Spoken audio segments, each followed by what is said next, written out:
আমি যেমন একজন বিশ্ববিদ্যালয়ের স্টুডেন্ট, তেমনি আমার এই ভিডিও লেকচারগুলো যারা দেখে থাকো তাদের একটা মেজর পার্ট হচ্ছে কলেজ স্টুডেন্ট। এখন আমরা যারা স্টুডেন্ট আছি আমরা প্রায় সময় কিন্তু এরকম শুনে থাকি যে অমুক স্টুডেন্টই হচ্ছে একদম আদর্শ একজন স্টুডেন্ট, সে রেগুলারলি পড়াশোনা করে, রেগুলারলি ক্লাস করে, টিচারদের কথা শুনে, তাই না? এখন স্টুডেন্টদের ক্ষেত্রে যেরকম আদর্শ স্টুডেন্ট আছে বা আদর্শ ছাত্র আছে, তেমনি ব্যবস্থাপক বা ম্যানেজারের ক্ষেত্রেও কিন্তু আদর্শ ব্যবস্থাপক আছে। এখন কথা হচ্ছে ব্যবস্থাপনা কাজের সাথে যারা জড়িত তাদেরকে আমরা কি বলি? ব্যবস্থাপক। এখন কথা হচ্ছে যে একজন ব্যবস্থাপক তিনি যদি আদর্শ ব্যবস্থাপক হতে চান তাহলে তার কি কি দক্ষতা থাকতে হয়, আবার আদর্শ ব্যবস্থাপকের কি কি গুণাবলী থাকতে হয়, এন্ড ইয়েস আদর্শ ব্যবস্থাপক প্রতিষ্ঠানের প্রাত্যহিক কাজগুলোতে কি কি ভূমিকা পালন করেন, কোন কোন ধরনের ভূমিকা পালন করে থাকেন, এই কোয়েশ্চেনগুলো আনসার জানবো আমরা এই ভিডিওতে। আসসালামু আলাইকুম সবাইকে, welcome to another new video of management second paper. আমরা ম্যানেজমেন্ট সেকেন্ড পেপারের যে অধ্যায়টা পড়ছি সেটা হচ্ছে ব্যবস্থাপনার নীতি, এবং ম্যানেজমেন্ট সেকেন্ড পেপারের অন্যান্য ভিডিওগুলোর মতো এই ভিডিওতেও ইনস্ট্রাক্টর হিসেবে আছি আমি তাবাসসুম আমরিন প্রিয়তি। তাহলে আমরা যে কোয়েশ্চেনগুলোর আনসার খুঁজবো ওই কোয়েশ্চেনগুলোর আনসার খোঁজার মাধ্যমে মূলত আমরা তিনটা টপিক কভার করব এই অধ্যায়ে। প্রথমত আমরা আদর্শ ব্যবস্থাপকের দক্ষতা সম্পর্কে জানবো, আদর্শ ব্যবস্থাপকের গুণাবলীগুলো কি কি সেটা জানবো, এবং আদর্শ ব্যবস্থাপকের ভূমিকা সম্পর্কে একটা আইডিয়া পাবো। এবং আমি আমার ভিডিওস গুলোতে যে জিনিসটা করি যে একটা এভলিউশনের ব্যবস্থা রাখি বা একটা কুইজের সেগমেন্ট রাখি, সো দ্যাট তোমরা যদি নিজেরাই বুঝে নিতে পারো যে তোমরা এই ভিডিও লেকচারটা বুঝতে পেরেছো কিনা। সো এই ভিডিওতে এটা ব্যতিক্রম হবে না। তাহলে চলো আমরা পড়াশোনা শুরু করি। দক্ষতার বিষয়টা একটা এক্সাম্পলের মাধ্যমে বুঝাই। মনে করো দুজন ম্যানেজার, একজনের নাম হচ্ছে এ আর একজনের নাম হচ্ছে B.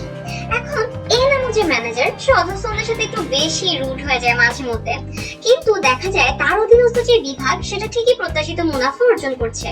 On the other hand B নামক যে ম্যানেজার আছেন তিনি সবার সাথে অনেক ভালো ব্যবহার করেন সব সময়, এবং অধস্তনরাও খুব খুশি তার ব্যবহারে, বাট আনফরচুনেটলি তার অধীনস্থ যে বিভাগ আছে সেটা প্রত্যাশিত মুনাফা অর্জন করতে পারছে না। তাহলে এখন দেখো ব্যবস্থাপকের মধ্যে মানে ব্যবস্থাপক দুইজনের মধ্যে যদি দক্ষতার বিচার করা হয় তাহলে কিন্তু এ নামক ম্যানেজারকেই আমার মাথায় রাখতে হবে। ব্যক্তিগত তার সমস্যা থাকলেও ব্যক্তিগত ব্যাপারে, কিন্তু দেখা যাচ্ছে কিন্তু তাকে যে উদ্দেশ্যে কাজ দেওয়া হয়েছে সেই কাজটা কিন্তু তিনি ঠিকঠাক ভাবে করছেন।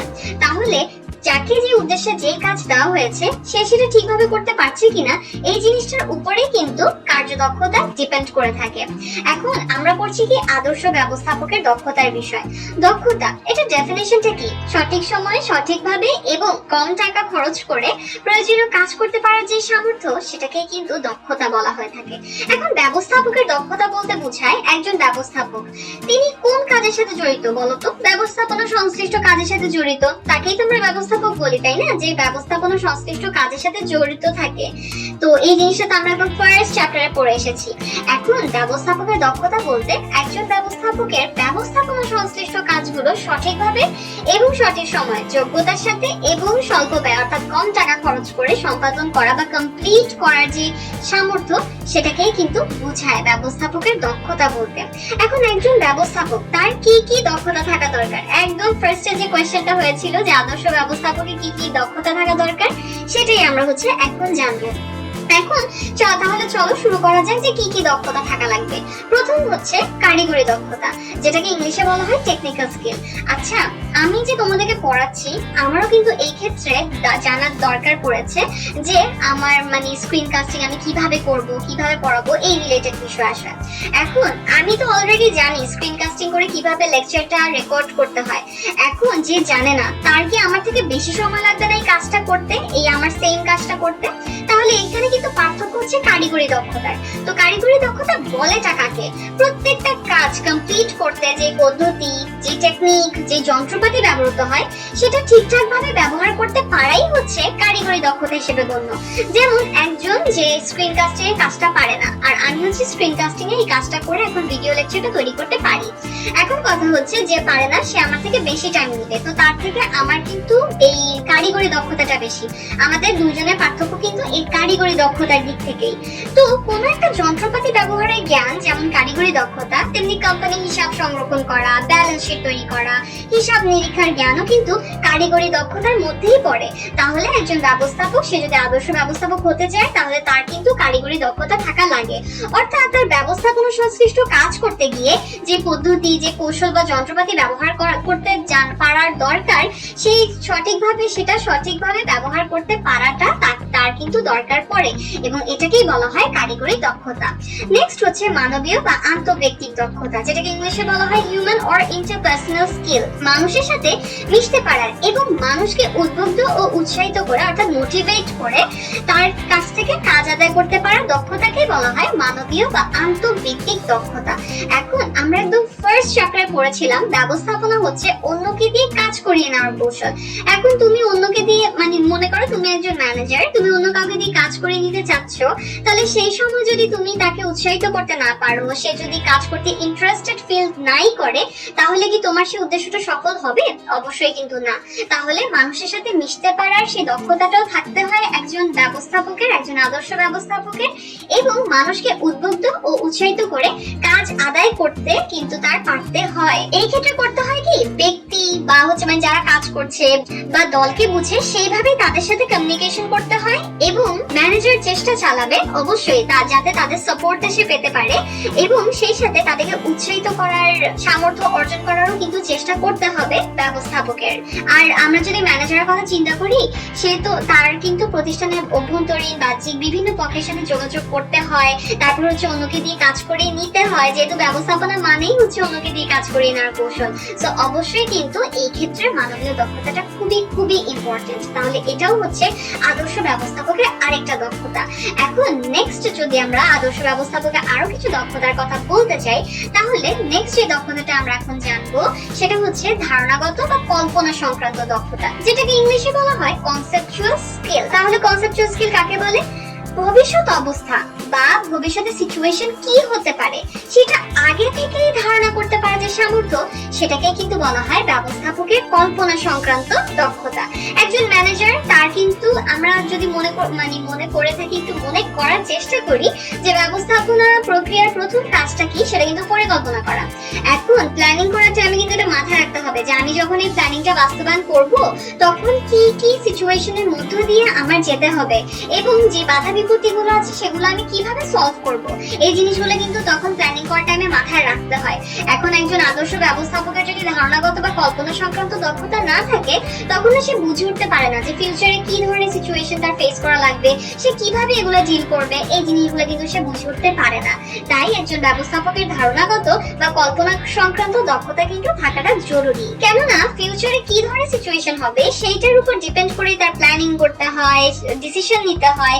এই জিনিসগুলো কিন্তু সবই কল্পনা সংক্রান্ত দক্ষতার সাথেই কিন্তু রিলেটেড। তো এই জন্য প্রয়োজনীয় নীতি কৌশল কি হবে, টেকনিক কি হবে, জিনিসগুলো নির্ধারণ করা, দীর্ঘমেয়াদী পরিকল্পনা গ্রহণ করা, তারপর গুরুত্বপূর্ণ বিষয় সিদ্ধান্ত গ্রহণ করা, এই কাজগুলো যেহেতু করতে হয় উচ্চ পর্যায়ের নির্বাহীদেরকে, সো এই জন্য কি হয় যে প্রতিষ্ঠানের উচ্চ পর্যায়ের নির্বাহীদের এই ধারণাগত বা কল্পনা সংক্রান্ত দক্ষতাটা বেশি দরকার পড়ে, কারণ এর মাধ্যমে তারা যেহেতু উচ্চ পর্যায়ের নির্বাহীরা যেহেতু এই রিলেটেড কাজের সাথে বেশি জড়িত থাকে, যে দীর্ঘমেয়াদী পরিকল্পনা কি হবে প্রতিষ্ঠানের, তারপরে যে ডিসিশন নেওয়ার এই ব্যাপারগুলোর সাথে তারা অনেক বেশি রিলেটেড থাকে।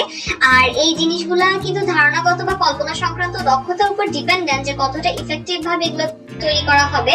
তো দ্যাটস ওয়াই ধারণাগত বা কল্পনা সংক্রান্ত দক্ষতা কিন্তু উচ্চ পর্যায়ের নির্বাহী যারা আছে তাদের অনেক বেশি দরকার পড়ে থাকার। নেক্সট হচ্ছে সমস্যা অনুধাবনের দক্ষতা। এটা কাকে বলে?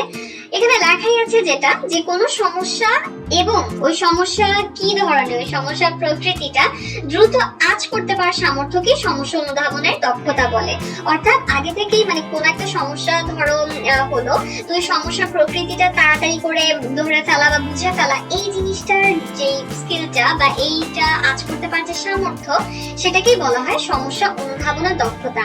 এখন আমার প্রতিষ্ঠানের কাজগুলো ঠিকমতো রান করার ক্ষেত্রে দেখা যায় যে অনেক ধরনের সমস্যা আসছে। এখন কিন্তু যারা ব্যবস্থাপক থাকে তাদেরকে কিন্তু জিনিসগুলো ডিসাইড করতে হয় যে আমি কোন প্রবলেমটার দিকে বেশি ফোকাস করব বা কোনটার ব্যাপারে তাড়াতাড়ি ডিসিশন নিতে হবে, এই রিলেটেড জিনিসপাতি। এখন যদি সমস্যা অনুধাবনের দক্ষতা নাই থাকে একজন আদর্শ ব্যবস্থাপকের, তাহলে সে কিভাবে ওগুলো সলভের জন্য তাড়াতাড়ি করে স্ট্র্যাটেজি মেক করবে বা কিভাবে তাড়াতাড়ি ডিসিশন নিবে বলো? তাহলে সমস্যা অনুধাবনের দক্ষতা এটাও হচ্ছে আদর্শ ব্যবস্থাপকের একটা অন্যতম গুরুত্বপূর্ণ দক্ষতার মধ্যে পড়ে। আচ্ছা, এই দক্ষতাটাকে একটা বাস্তব এক্সাম্পল দিয়ে বোঝানো যায়। যেমন একজন ডক্টর, সে যদি রোগীর রোগটা দ্রুত শনাক্ত করতে পারে তাহলে কিন্তু চিকিৎসাটা তাড়াতাড়ি করতে পারে, এর ফলে কিন্তু রোগী তাড়াতাড়ি সুস্থ হয়ে ওঠে। তাহলে এভাবে চিন্তা করো যে কোন একটা প্রবলেম এটা যদি আগেই আইডেন্টিফাই করা যায় তাহলে কিন্তু তাড়াতাড়ি এটা সলভ করা পসিবল। তো এই ক্ষেত্রে কিন্তু সমস্যা অনুধাবনের দক্ষতাটা কতটা গুরুত্বপূর্ণ আশা করি আমি তোমাদেরকে বোঝাতেই পেরেছি, তাই না? তো এই সমস্যা অনুধাবনের দক্ষতার উপরেই কিন্তু ডিপেন্ড করে যে যিনি ব্যবস্থাপক আছেন তিনি সমস্যা দ্রুত সলভ করার মাধ্যমে কিভাবে তাড়াতাড়ি এগিয়ে যেতে পারবেন। এই জিনিসটা কিন্তু ডিপেন্ড করে এই সমস্যা অনুধাবনের দক্ষতার ক্ষেত্রে। এবং কথা হচ্ছে যে প্রতিষ্ঠানে যে প্রাত্যহিক যে কাজকর্মগুলো আছে সেগুলোর ক্ষেত্রে যে সমস্যাগুলো হয়, তো সেই সমস্যা বোঝার সাথে সাথে সেটার সলিউশনটা কি হবে সেই জিনিসটাও কিন্তু বা ওই সলিউশনটা নির্ধারণ করার ব্যাপারটাও কিন্তু এই সমস্যা অনুধাবনের দক্ষতার মধ্যেই পড়ে।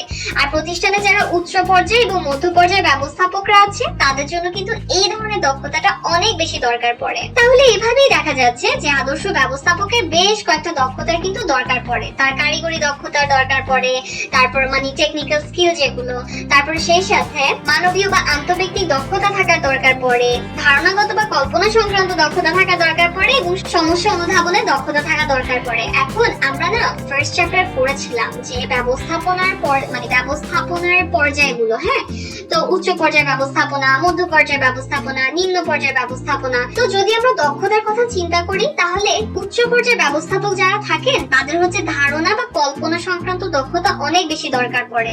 আবার কারিগরি দক্ষতা, তারপর হচ্ছে আন্তঃব্যক্তিক দক্ষতা, এগুলো তাদের একটু কম দরকার পড়ে আর কি, আর আমার প্রয়োজন হয় কম। আর হচ্ছে সেই সাথে উচ্চ পর্যায়ে ব্যবস্থাপক যারা থাকেন তাদের আবার সমস্যা অনুধাবনের দক্ষতা কিন্তু অনেক বেশি থাকতে হয়, অর্থাৎ এই দুইটা দক্ষতা তাদের অনেক বেশি থাকতে হয় উচ্চ পর্যায়ে ব্যবস্থাপক যারা।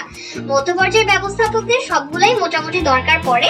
আর নিম্ন পর্যায়ে ব্যবস্থাপক যারা থাকেন তাদের কারিগরি দক্ষতাটা বা টেকনিক্যাল স্কিল গুলা অনেক বেশি থাকার দরকার পড়ে এবং সেই সাথে আন্তঃব্যক্তিক দক্ষতা যেটা আছে সেটাও অনেক বেশি দরকার পড়ে। আবার হচ্ছে যে যেমন এই দুইটা দক্ষতা যেগুলো হচ্ছে ধারণাগত বা কল্পনা সংক্রান্ত দক্ষতা এবং সমস্যা অনুধাবনের দক্ষতা, যেহেতু দীর্ঘমেয়াদী প্ল্যানিং সম্পর্কে বা হচ্ছে পরিকল্পনা সম্পর্কে বা ডিসিশন মেকিং এর ব্যাপারে তাদের অতটা প্রভাব থাকে না নিম্ন পর্যায়ে ব্যবস্থাপকদের, তো এই জন্য এই দুইটা দক্ষতা তাদের তেমন একটা প্রয়োজন পড়ে না। তাহলে এই তো গেল এই টপিকটা। আশা করি এখন এই কোয়েশ্চেন আনসার পাওয়া গিয়েছে যে আদর্শ ব্যবস্থাপকের কি কি দক্ষতা থাকতে হয়। ওকে, তো আমরা চলো নেক্সট টপিকটা স্টার্ট করি, যেটা হচ্ছে আদর্শ ব্যবস্থাপকের গুণাবলী। আদর্শ ব্যবস্থাপকের গুণাবলীর কথা বলতে গেলে একটা কথা কিন্তু বলতেই হয়। দেখো, একটা প্রতিষ্ঠান কতটা সফল এটা কিন্তু নির্ভর করে সেই প্রতিষ্ঠানের ব্যবস্থাপনা কেমন। তাহলে ব্যবস্থাপনা কাজের সাথে যে জড়িত তাকে আমরা বলবো ব্যবস্থাপক।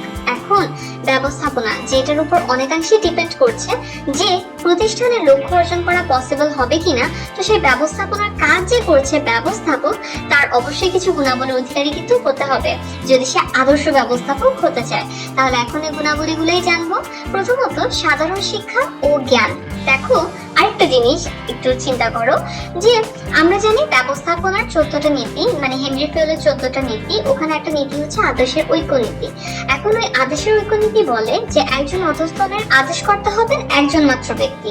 এখন এই আদেশের ঐক্য নীতি কিন্তু অনেক বেশি ইম্পর্টেন্ট একটা নীতি, ওই 14টা নীতি কিন্তু অনেক ইম্পর্টেন্ট নীতি 14টা। এখন ওই নীতিগুলো আমরা জেনেছি কিভাবে? আমরা কিন্তু পড়াশোনা করার মাধ্যমেই জেনেছি। তার মানে কিন্তু যদি আমি ব্যবস্থাপনা সম্পর্কে একটা ভালো আইডিয়া পেতে চাই বা কিভাবে ব্যবস্থাপনা কাজগুলো করলে আমার প্রতিষ্ঠানে সফল হওয়ার চান্স অনেক বেশি, সেই জিনিসটা জানতে চাই, অবশ্যই কিন্তু আমাদের পড়াশোনার বা শিক্ষা এবং জ্ঞানের দরকার কিন্তু। তাহলে বৃহদায়তন প্রতিষ্ঠানে একজন ম্যানেজারকে যদি দক্ষতার সাথে দায়িত্ব পালন করতে হয় তখন কিন্তু তার উচ্চ শিক্ষায় শিক্ষিত এবং জ্ঞান সম্পন্ন হতে হবে এবং সাংগঠনিক পরিচালনা সম্পর্কিত যে জ্ঞান সেটাই কিন্তু একজন ব্যবস্থাপক বা একজন ম্যানেজারকে তার কাজ সঠিকভাবে করার ক্ষেত্রে হেল্প করে থাকে। তাহলে সাধারণ শিক্ষা এবং জ্ঞান এটা কিন্তু আদর্শ ব্যবস্থাপকের একটা অনেক ইম্পর্টেন্ট গুণের মধ্যে পড়ে। নেক্সট হচ্ছে অভিজ্ঞতা। সচরাচর আমরা এক্সপিরিয়েন্সের কথাগুলো শুনেই থাকি, তাই না? এক্সপিরিয়েন্স শব্দটা আমরা সচরাচর ব্যবহারও করে থাকি। তো অভিজ্ঞতা বলতে বোঝায় কাকে? অভিজ্ঞতা বলতে বোঝায় হচ্ছে কাজের সাথে একদম সরাসরি কানেক্টেড থেকে বা একদম কাজ সরাসরি করার মাধ্যমে যে জ্ঞান অর্জন করা যায় সেই জিনিসটাকেই কিন্তু, সেই ব্যাপারটাকে আমরা অভিজ্ঞতা বলবো। এখন ব্যবস্থাপনা একদিকে কলা আর একদিকে হচ্ছে বিজ্ঞান। কলা হিসেবে কিন্তু একজন ব্যবস্থাপকের অবশ্যই প্র্যাকটিক্যাল এক্সপিরিয়েন্স থাকা দরকার আছে, কেননা প্র্যাকটিক্যাল এক্সপিরিয়েন্স থাকার মাধ্যমে বা প্র্যাকটিক্যাল এক্সপিরিয়েন্সের মাধ্যমে ব্যবস্থাপক বুঝতে পারে যে বিভিন্ন সিচুয়েশন কিভাবে ডিল করতে হয় এবং বিভিন্ন সমস্যা কিভাবে মোকাবেলা করা যায়। অভিজ্ঞতার মাধ্যমে কিন্তু ব্যবস্থাপক এই বিষয়গুলো সম্পর্কে জানতে পারে, একটা প্র্যাকটিক্যাল নলেজ সে নিতে পারে। এবং এই কারণেই অনেক সময় দেখা যায় যে কোন একজন ব্যবস্থাপক সে হয়তো বা শিক্ষিত কম, বাট স্টিল সে হচ্ছে তার কাজটা ঠিকভাবে করতে পারছে, কেননা সে অভিজ্ঞতা সম্পন্ন, সে অভিজ্ঞতার দিক থেকে যথেষ্ট এগিয়ে। এই কারণেই তার দীর্ঘ অভিজ্ঞতাই তাকে সফলতা এনে দিয়েছে। নেক্সট যে গুণাবলী সেটা হচ্ছে শারীরিক ও মানসিক সামর্থ্য। এটা হচ্ছে কি বোঝায় যে শারীরিক ও মানসিক সুস্থতা, শারীরিক ও মানসিক শক্তি থাকা এবং দৃঢ়তা, এই ধরনের যোগ্যতা হচ্ছে শারীরিক ও মানসিক সামর্থ্য হিসেবে গণ্য। এখন একজন ব্যবস্থাপক, যদি আমরা একটু স্পেসিফিক্যালি বলি যে একদম উচ্চ পর্যায়ের যারা ব্যবস্থাপক থাকেন, তো তাদের কিন্তু 24 ঘন্টায় কাজের সাথে ইনভলভ থাকতে হয়, কাজের সাথে সম্পৃক্ততা তাদের থাকাই লাগে, কারণ তাদের দায়িত্ব এত বেশি থাকে, কর্তব্য এত বেশি থাকে। তো এই জন্য তাদের কিন্তু খুব পরিশ্রমী হতে হয়। এখন যদি শারীরিক ও মানসিক দিক থেকে কেউ দুর্বল থাকে, সে কি সেই পরিশ্রমটা দিতে পারবে? অবশ্যই না। তো এই জন্য শারীরিক এবং মানসিক সামর্থ্য থাকাটাও জরুরি। অনেক ধরনের প্রতিকূল অবস্থার মধ্যে দিয়ে যেতে হয়, অনেক ঝামেলা তাদেরকে ডিল করতে হয়। এই সময় কিন্তু মানসিকভাবে তাদেরকে ভারসাম্যপূর্ণ থাকতে হয় এবং দৃঢ় হওয়ারও দরকার পড়ে, মেন্টালি স্ট্রং হওয়ার দরকার পড়ে। এবং এই জিনিসটা না হলে কিন্তু তারা দক্ষতার সাথে তাদের কাজটা ঠিকভাবে করতে পারে না।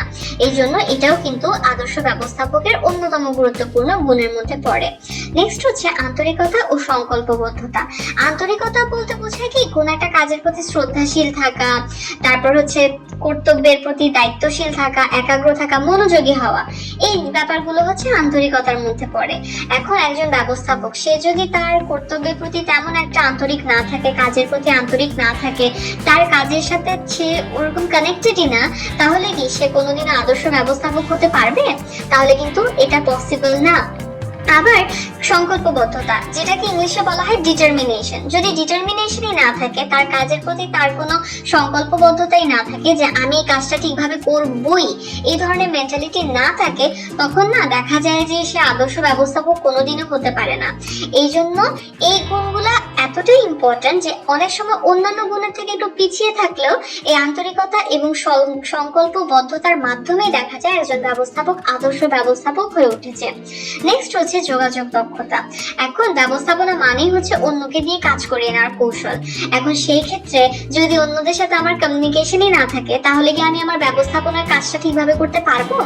ব্যবস্থাপনা মানেই তো এটা যে আমি অন্যকে দিয়ে কাজ করিয়ে নিব, অন্যের থেকে কাজ আদায় করে নিব। তো যোগাযোগ দক্ষতা বলেটা কাকে? অন্যদের নিকট সঠিক সময়, সঠিক উপায় বা পদ্ধতিতে নিজের বক্তব্য কার্যকরভাবে তুলে ধরে উদ্দেশ্য অর্জন করার যে সামর্থ্য, সেটাকেই বলা হয় হচ্ছে যোগাযোগ দক্ষতা। এখন একজন ব্যবস্থাপকে কিন্তু প্রতিষ্ঠানের বাহ্যিক পক্ষ বা অভ্যন্তরীণ পক্ষ বিভিন্ন মানুষের সাথে কিন্তু যোগাযোগ রক্ষা করতে হয় এবং বিভিন্ন মানুষের কাছ থেকে কিন্তু কাজ আদায় করে নিতে হয়। এই সময় যদি তার যোগাযোগ দক্ষতাই না থাকে, সে যদি মানুষের সাথে যোগাযোগই করতে না পারে, তখন কিন্তু তার পক্ষে পসিবল না ব্যবস্থাপনার কাজগুলো ঠিকঠাক ভাবে করা, অন্যকে দিয়ে কাজ আদায় করে নেওয়া, এটা কিন্তু তার পক্ষে সম্ভব হয়ে ওঠে না। তাই সব ধরনের অবস্থায় যোগাযোগ রক্ষা করার মাধ্যমে সঠিক তথ্য জানা এবং জানানো এবং সেই সাথে সহজেই সম্পর্ক প্রতিষ্ঠা করার মাধ্যমে লক্ষ্য যাতে অর্জন করা যায়, সেই লক্ষ্যার্জনের গুণ এইটা থাকা ব্যবস্থাপকের জন্য কিন্তু অনেক অনেক গুরুত্বপূর্ণ। নয়তো কিন্তু সে তার কাজটা ঠিকভাবে করতে পারবে না এবং আদর্শ ব্যবস্থাপকও হয়ে উঠতে পারবে না। এখন আদর্শ ব্যবস্থাপক তার কিন্তু শুধুমাত্র এই কয়টা গুণাবলী না, আরো বেশ কিছু গুণাবলী থাকার দরকার পড়ে, সেগুলোই আমরা এখন জানবো। এখন হচ্ছে নেক্সট হচ্ছে অনুপ্রাণিত করার ক্ষমতা। আচ্ছা, এই জিনিসটা কিন্তু আমরা সবাই এই পয়েন্টটা পড়েই বুঝতে পারছি, অর্থাৎ অন্যকে মোটিভেট করতে পারার যে ক্ষমতা সেটা আর কি।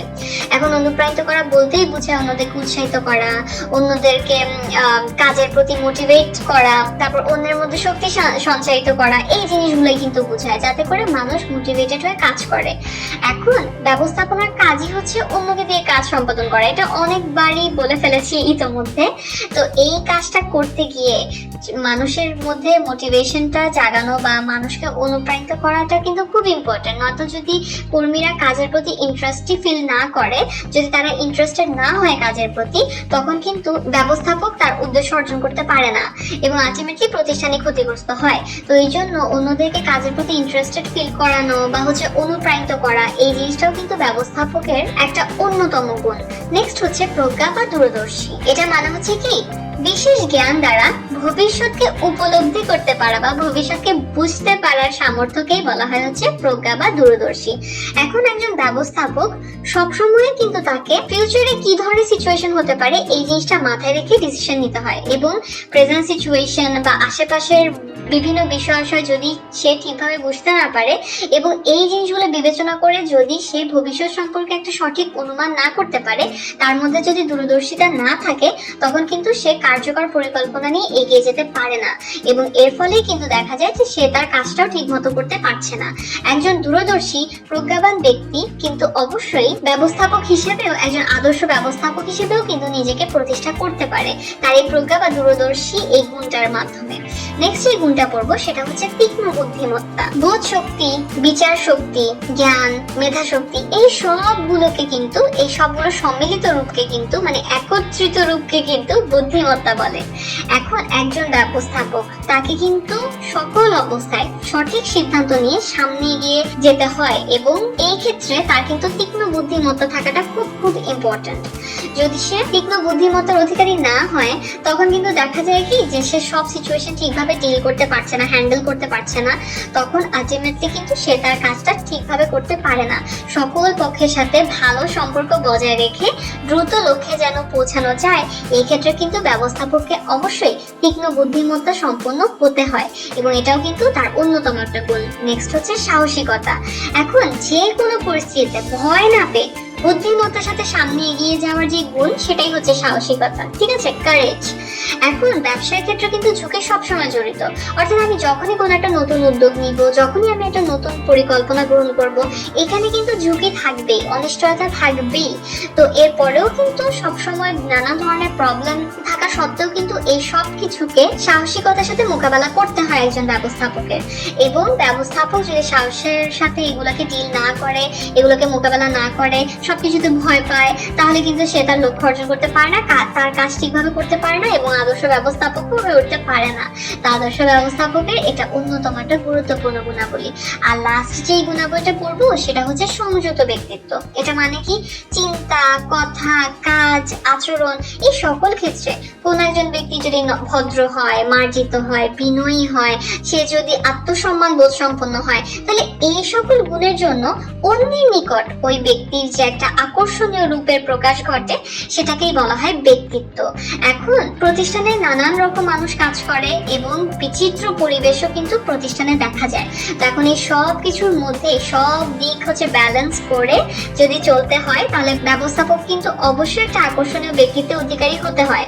যদি কর্মীরা দেখে যে তাদের যে ব্যবস্থাপক আছে, যে ম্যানেজার আছে, সে হচ্ছে চিন্তা, কথা, কাজে হচ্ছে মানে সংযত ব্যক্তিত্বের অধিকারী না, তার হচ্ছে যে সে বিনয়ী না, তখন কিন্তু কর্মীরা তার কথা শুনতে চায় না।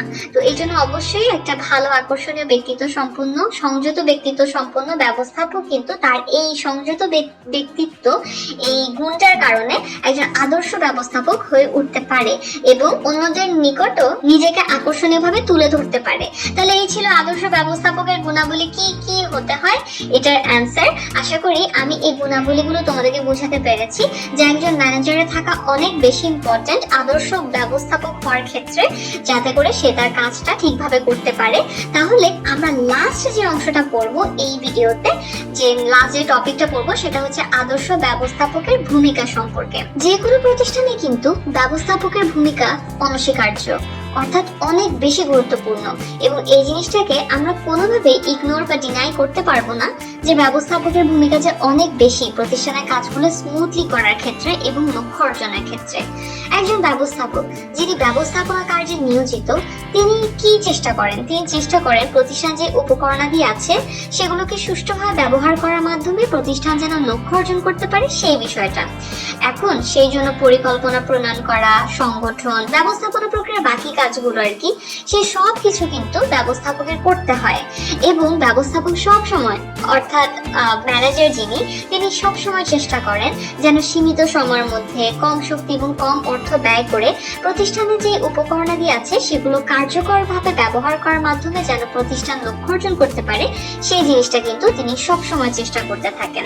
তাহলে বিভিন্ন ধরনের মনীষী যারা আছেন তারা এই জিনিসটা গবেষণা করেছেন যে স্পেসিফিক্যালি একজন আদর্শ ব্যবস্থাপকের ভূমিকা বা প্রতিষ্ঠানে তার প্রত্যেক দিনের কাজ কি হওয়া উচিত, এই ব্যাপারটা কিন্তু মনীষীরা গবেষণা চালিয়েছেন।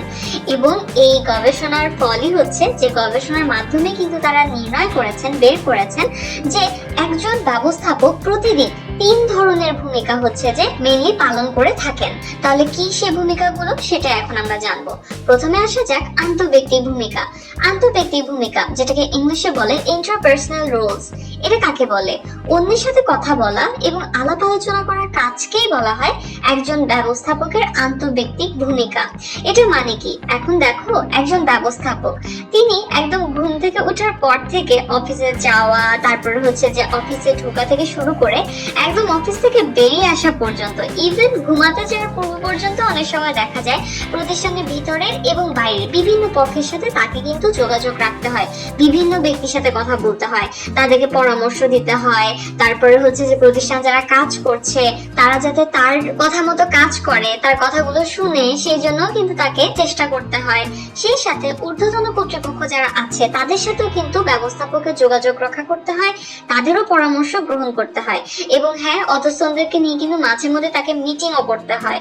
এবং বাইরের যারা পক্ষ আছে প্রতিষ্ঠানের বাইরের পক্ষ যারা আছে তাদের সাথেও তাকে যোগাযোগ কিন্তু রক্ষা করতে হয়। তো এই ধরনের ভূমিকা কিন্তু ব্যবস্থাপকের যে মানবীয় দক্ষতা, এরপর হচ্ছে যোগাযোগ দক্ষতা, এই জিনিসগুলোর উপর অনেকাংশেই ডিপেন্ড করে।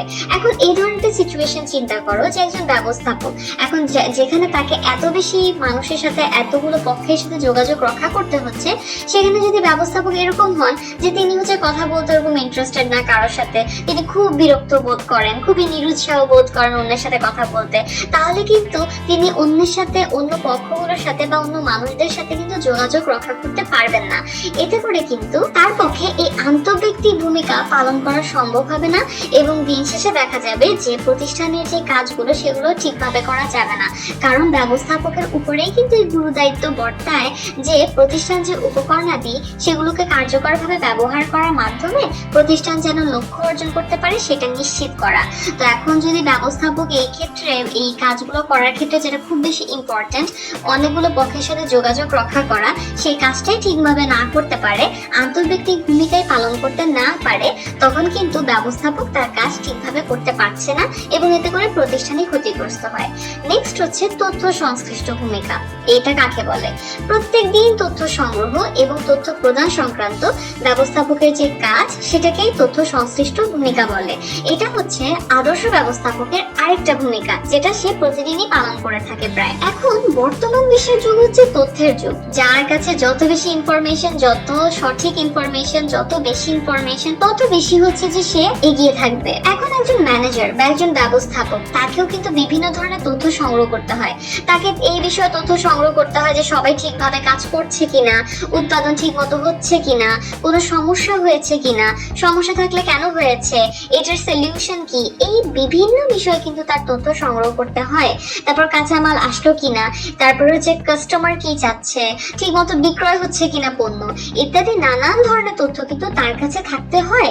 এরপরে যারা মালিক পক্ষ আছে, ঊর্ধ্বতন ব্যক্তিবর্গ আছে, তাদেরকেও কিন্তু বিভিন্ন বিষয়ে ম্যানেজারে কিন্তু তথ্য দিতে হয়। আবার বাইরের বিভিন্ন পক্ষ তারাও কিন্তু প্রতিষ্ঠান সম্পর্কে জানতে চায়, বাইরের পক্ষের বিভিন্ন মানুষদেরকেও তাকে কিন্তু তথ্য প্রদান করতে হয়। তাহলে এভাবে কিন্তু একজন ব্যবস্থাপককে তথ্য সংগ্রহ করতে হয়, তথ্য সংরক্ষণও করতে হয় এবং সেই সাথে তথ্য প্রচারও করতে হয়। তো এভাবেই কিন্তু তথ্য সংশ্লিষ্ট ভূমিকা একজন ব্যবস্থাপক পালন করে থাকে এবং এটাও কিন্তু একজন আদর্শ ব্যবস্থাপক ব্যবস্থাপকের অন্যতম ভূমিকা, যেটা তার প্রতিদিনই পালন করতে হয়। আর লাস্ট যে ভূমিকাটার কথা আমরা পড়বো সেটা হচ্ছে সিদ্ধান্তমূলক ভূমিকা।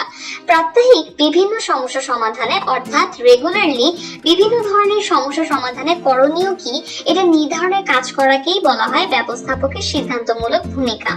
এখন একজন ব্যবস্থাপক, তাকে বিভিন্ন বিষয় হচ্ছে সিদ্ধান্ত গ্রহণ করতে হয়, ঠিক আছে, সিদ্ধান্ত দিতে হয়, সিদ্ধান্ত বাস্তবায়ন হচ্ছে কিনা সেই জিনিসটাও তাকে কিন্তু দেখতে হয়।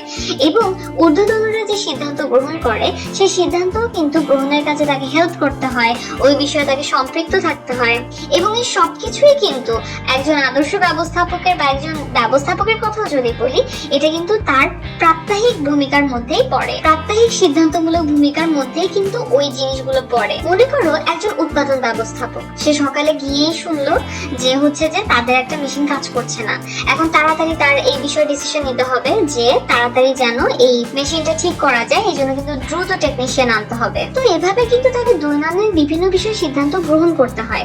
আবার ঊর্ধ্বতনরা যে সিদ্ধান্তগুলো নিয়ে থাকে বা যে পরিকল্পনাগুলো গ্রহণ করে থাকে সেগুলো অধস্তনদেরকে জানানো ছাড়াও কিন্তু ওই সিদ্ধান্তগুলো বাস্তবায়নেও কিন্তু নানান কাজে ব্যবস্থাপকের সম্পৃক্ত থাকতে হয় এবং সিদ্ধান্ত গ্রহণ করতে হয়। তাই দ্রুত সিদ্ধান্ত গ্রহণ করা এবং ঠিক সিদ্ধান্ত নিতে পারার সামর্থ্য, এটাও কিন্তু একজন ব্যবস্থাপকের অন্যতম গুণ হিসেবে বিবেচিত হয়ে থাকে। আর এভাবেই একজন আদর্শ ব্যবস্থাপক সিদ্ধান্তমূলক ভূমিকা, এটাও তার প্রাত্যহিক কাজেরই অন্তর্ভুক্ত এবং এভাবে সে প্রতিষ্ঠানের বিভিন্ন ক্ষেত্রে সিদ্ধান্ত গ্রহণ করে থাকে। তাহলে আদর্শ ব্যবস্থাপকের ভূমিকার ক্ষেত্রে আমরা জেনেছি যে আন্তঃব্যক্তিক ভূমিকা তাকে পালন করতে হয়, অর্থাৎ অন্যের সাথে কথা বলা, আলাপ আলোচনা করার কাজটাকে প্রতিদিনই করতে হয়। এই আন্তঃব্যক্তিক ভূমিকার মধ্যে পড়েই এটা যে সে যে বাইরের এবং অভ্যন্তরীণ বিভিন্ন মানুষের সাথে হচ্ছে যোগাযোগ করে, এই ব্যাপার স্যাপারগুলো। এই ক্ষেত্রে সে যদি বিরক্ত বোধ করে অন্যের সাথে যোগাযোগ করার ক্ষেত্রে, তাহলে কিন্তু সে তার এই আন্তঃব্যক্তিক ভূমিকাটা ঠিকভাবে পালন করতে পারছে না। এরপরে তথ্য সংশ্লিষ্ট ভূমিকা পালন করতে হয়, অর্থাৎ তার বিভিন্ন ধরনের তথ্য সংগ্রহ করতে হয়, তথ্য সংরক্ষণ করতে হয় এবং সেই সাথে বাইরে বিভিন্ন পক্ষকে বা ঊর্ধ্বতন কর্তৃপক্ষকে বিভিন্ন তথ্য তাকে দিতে হয়। এবং সে যদি এই জিনিসগুলো করতে না পারে, তার কাছে যদি যথাযথ তথ্য না থাকে, তখন সে তথ্য সংশ্লিষ্ট ভূমিকাটা পালন করতে পারে না, যেটা কিন্তু তার কাজে বাধা সৃষ্টি করে। এবং সেই সাথে সে কিন্তু সিদ্ধান্তমূলক ভূমিকাও পালন করে একজন আদর্শ ব্যবস্থাপক, অর্থাৎ বিভিন্ন বিষয়ে তাকে সিদ্ধান্ত গ্রহণ করতে হয়, সিদ্ধান্ত বাস্তবায়নের বিষয়টি দেখতে হয় এবং সেই সাথে বিভিন্ন বিষয় করণীয় কি হবে এই জিনিসগুলো দেখতে হয়। এবং ঊর্ধ্বতন যারা কর্তৃপক্ষ আছে তাদের দেওয়া সিদ্ধান্ত অধস্তনদেরকে জানানো ছাড়াও বাস্তবায়নমূলক নানান কাজে তাকে সম্পৃক্ত থাকতে হয়। এবং এই কাজগুলো যদি ঠিকভাবে না করতে পারে, তাহলে কিন্তু সিদ্ধান্তমূলক ভূমিকা সে ঠিকঠাক ভাবে পালন করতে পারছে না। তাহলে এই ছিল আদর্শ ব্যবস্থাপকের ভূমিকাগুলো। এখন একটা বড় ভিডিওর মাধ্যমে কিন্তু আমরা এই তিনটে টপিক কভার করে ফেললাম এবং তিনটা কোয়েশ্চেন আনসার জেনে নিলাম। লাস্টে কিন্তু জেনে নিলাম যে আদর্শ ব্যবস্থাপকের ভূমিকাগুলো কি কি। এখন একটা কোয়েশ্চেন করার মাধ্যমে এই ভিডিওটা শেষ করব যে এতক্ষণ যে আমি পড়ালাম, লাস্ট টপিকটা ছিল আদর্শ ব্যবস্থাপকের ভূমিকা। এখন এই কোয়েশ্চেনটা কে কে সলভ করতে পারো দেখো তো, কে কে কারেক্ট অ্যান্সার দিতে পারো। একজন আদর্শ ব্যবস্থাপকের ভূমিকার মধ্যে পড়ে আন্তঃব্যক্তিক ভূমিকা, তথ্য সংশ্লিষ্ট ভূমিকা নাকি সাহসিকতা?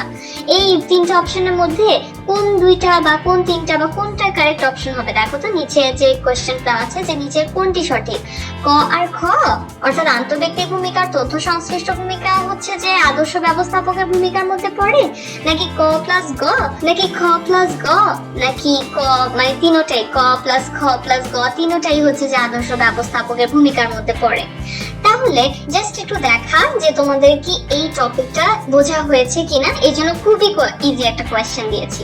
তাহলে যাদের মনে হচ্ছে যে ক আর খ অর্থাৎ আন্তঃব্যক্তিক ভূমিকা আর তথ্য সংশ্লিষ্ট ভূমিকা এই দুইটা হচ্ছে একজন আদর্শ ব্যবস্থাপকের ভূমিকার মধ্যে পড়ে, সাহসিকতা না, কংগ্রেচুলেশনস, তাদের অ্যান্সার হচ্ছে একদম কারেক্ট। অর্থাৎ সাহসিকতা এটা আদর্শ ব্যবস্থাপকের গুণাবলীর মধ্যে আমরা পড়েছিলাম, কিন্তু একজন আদর্শ ব্যবস্থাপকের ভূমিকা যেটা আমরা একটু কয়েক মিনিট আগেই পড়লাম, তো সেটা হচ্ছে আন্তঃব্যক্তিক ভূমিকা, তথ্য সংশ্লিষ্ট ভূমিকা আর আরো একটা ভূমিকা আছে সেটা হচ্ছে সিদ্ধান্তমূলক ভূমিকা। এখানে যদি গ এর জায়গায় সিদ্ধান্তমূলক ভূমিকা থাকতো তাহলে আমরা তিনটাই হচ্ছে যে কারেক্ট অ্যান্সার বলতাম, বাট যেহেতু এখানে সিদ্ধান্তমূলক ভূমিকা এখানে অপশনে নেই, সো আমরা এটা বলতে পারছি না। তাহলে এই ছিল আমাদের ব্যবস্থাপনার নীতি। এই চ্যাপ্টারে আরো তিনটা টপিক পড়া হয়ে গিয়েছে। আশা করি এই বিষয়গুলো তোমরা বুঝতে পেরেছো। ধন্যবাদ সবাইকে।